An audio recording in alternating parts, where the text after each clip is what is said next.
একমাত্র ভর্তা প্রেমীরাই জানে ভর্তা দিয়ে ভাত খাওয়া কি পরম তৃপ্তির। ভর্তা দিয়ে ভাত খেলে মাছ মাংসের আর প্রয়োজন পড়ে না। শীতকাল আসছে, এখন বাজারে প্রচুর পরিমাণে শাকসবজি, সুতরাং ভর্তা প্রতিদিন পাতে একটা থাকবেই। আজকে তোমাদের জন্য নিয়ে এলাম বরবটির ভর্তা। তোমরা কি এই ভর্তা আগে কখনো খেয়েছো? আমাকে কমেন্ট করে জানিও তো।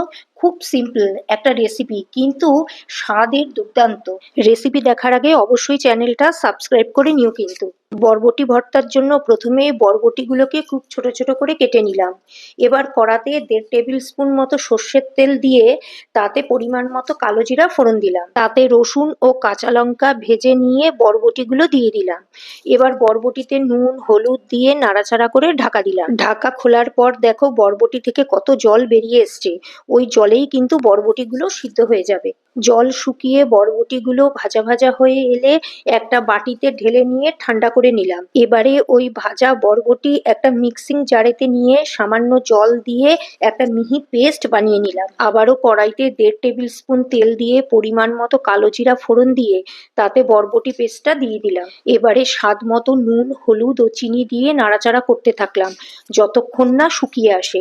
এবারে একটা বাটিতে তুলে ওপর দিয়ে তেল ছড়িয়ে দিলে রেডি হয়ে গেল আমাদের বরবটি ভর্তা।